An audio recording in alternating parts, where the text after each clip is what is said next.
Hi folks, how you doing? I'm Ross Minton and this is Grow Your Own Life Gardening. Sorry for the delay, I know it's been a while since I've uploaded any videos on here. Obviously I've still been vlogging on Grow Your Own Life, but this is Grow Your Own Life Gardening.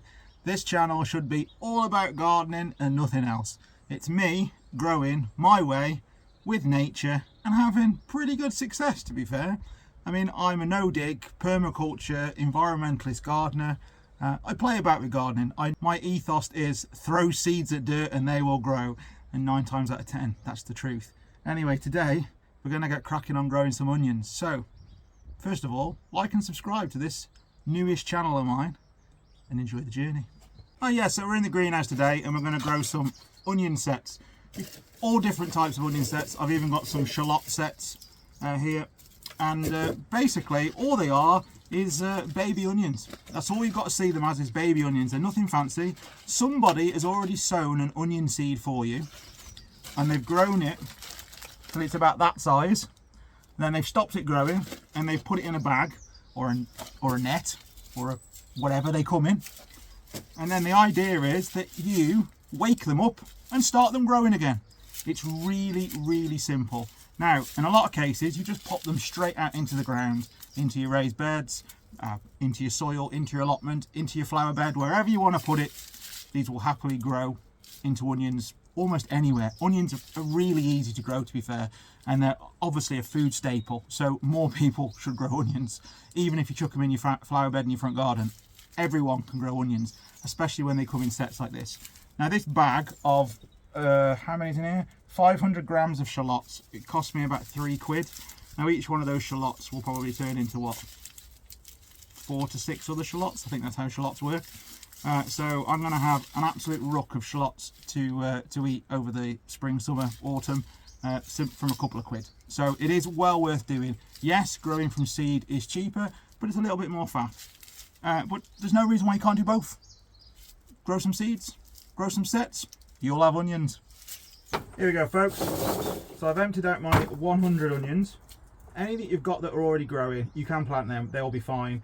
You'll probably find that it won't be the best onion, but it'll make a good spring onion. And you can obviously, with onions, you can use the greens. I don't know why in this country we don't eat the greens on onions. We tend to grow a bulb, cut the green off or let it dry and leave it. Now I like to harvest my onions early, green onions, so I'll let the bulb go so big and I'll just pull it out. I'll eat the top like spring onions for salads, sandwiches, whatever else, and I'll use the bottom like a normal onion. Obviously you get different types of onions. You've got red salad onions, white onions, but what you're looking for is a nice firm onion. Anything that's firm like that is perfect to plant. Anything that's growing like that is fine to plant. What you don't want is the ones, where we find one, there's not many in here actually. Ah, here we go, here's one. What you don't want are these ones that have gone all soft and squidgy and horrible. They're dead, basically. Just discard them, throw them away. Like I said, even those will grow. It's growing, it's fine. It's worth taking a chance on that. Some people don't, but I would. Again, this one here, a bit squidgy, but it's growing, probably worth taking a chance on. But ideally, in an ideal world, just plant the nice big fat firm ones. Anyway, the easiest way to plant onion sets is straight into the ground, and the best way of doing that is literally just make a hole with your finger. Now you don't want to push the onion set in because you want the roots not to be too damaged. It doesn't matter if you push them a little bit, just don't really force it into the ground. You know, just a gentle push. Make a finger hole, drop it in, cover it up, and that is good to go. The one problem with this, well, it's not really a problem as such, is when the birds come along, they think that's a worm, so they pull it out. So you're probably fine, and they don't do anything with it. They don't eat it. They don't harm it at all. But they pull it out thinking it's a worm, and they go, oh, it's not a worm, and they leave it on the side. So you might plant all your onion sets out in a big area like this, come back down the following day and find all of them pulled out because a little sparrow's come along and he's gone, worm! Oh. And he's gone to the next one and gone, worm! Oh. He's gone to the next one and gone, worm! And you get where this is going. So yeah, that's the easiest way. But I'm going to show you a slightly different way. Right folks, so it's early March, and that's normally the time when I get my onions in. Now if for whatever reason I can't get my onions in the ground, I tend to start them off first in a greenhouse, polytunnel or whatever, in some modular trays. And you'll be thinking to yourself, well, you don't need to do that, Ross. Why are you doing it? Just get them straight out into the ground. And yeah, that's fine, but we're going to have a cold snap. It's been all over the news. March could be a very cold month. And so I could plant my onion sets out into the ground and they're just going to lie dormant for weeks and weeks and weeks until the temperature warms up for them to grow, which basically means I'm going to lose onion growing time, if that makes sense, because they're not really going to start growing until April, May. And by that point, then I'm behind. Then my harvest will be slightly behind, and then you always feel like you're chasing your tail and stuff, and then you never really have a good crop. So I want to get them going, and I want all good growth on them and a good root structure. So hopefully, when it warms up, end of March, April, I can literally pop them straight out of the seed cell with a good root on it, put them straight into the ground where they will just carry on growing as normal, and I won't lose any time because of this cold snap. You can do it as well later on in the year. For instance, if you wanted to, there's no reason why you can't sow in your onion sets in modules in the greenhouse in December, in January, whenever, because they've got frost cover, they've got protection. Not that onions are susceptible to frost, it won't kill them off, but it'll stop them growing because the onion will go, oh, survival mode, and they put the nutrient back into the bulb and they hunker down and they hold fast until it warms up again. So they're not really growing, they're just surviving, but I want them to grow. This compost isn't anything fancy. It is literally the old tomato compost from last year. So there's all manner of roots and stuff in it, but it's just a medium to get them growing and to get the roots bound into something. Don't go spending a lot of money doing this. You don't need it. Any old compost you've got lying around will do.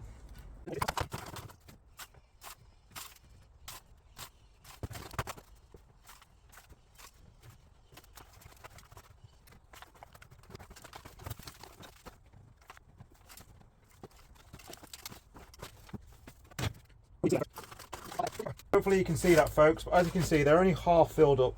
You know, there's plenty of space in there to get a finger in and push them down, and that's exactly what you want, because you're literally just going to make yourself a little indentation and just put the onion set on top. That's all you're going to do, is like that. And then we're going to put a little bit more sprinkling, more compost around it once we've got all the onion sets in there. It's quite a laborious process, but trust me, it will pay off in the long run.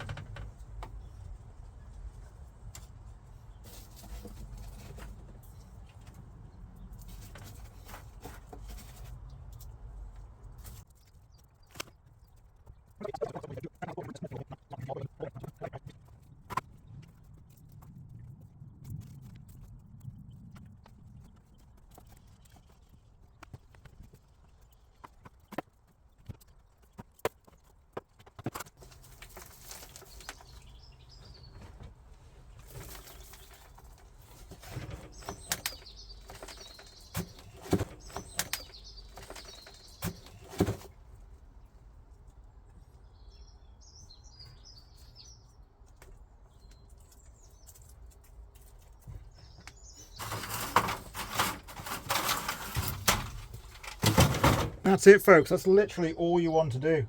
It doesn't have to be pretty. You're just getting them going. Hopefully in a couple of weeks you will see these with good shoots on, and when I pull them out they'll have a really good root system. So watch this space. We're going to do the rest of the sets, then we're going to water them all with the hose pipe with the rose on, and then we should be good to go.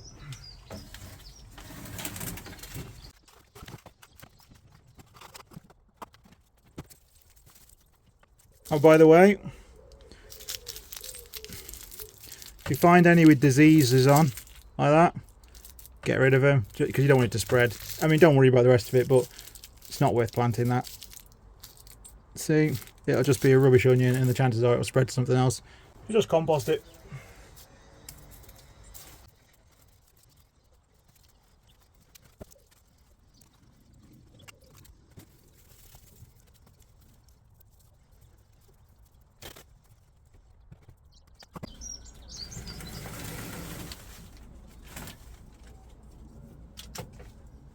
We're just going to give them a water. It'll wash off any of the excess compost. It'll get them all nice and growing. Obviously it simulates rain, so hopefully the ones that haven't woken up should woke up very soon, and I'll come back in a couple of weeks and I'll show you the progress.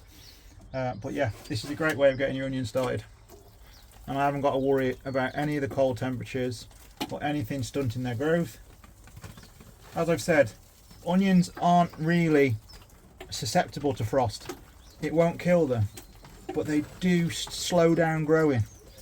So if you can get them started in a greenhouse, you're halfway there.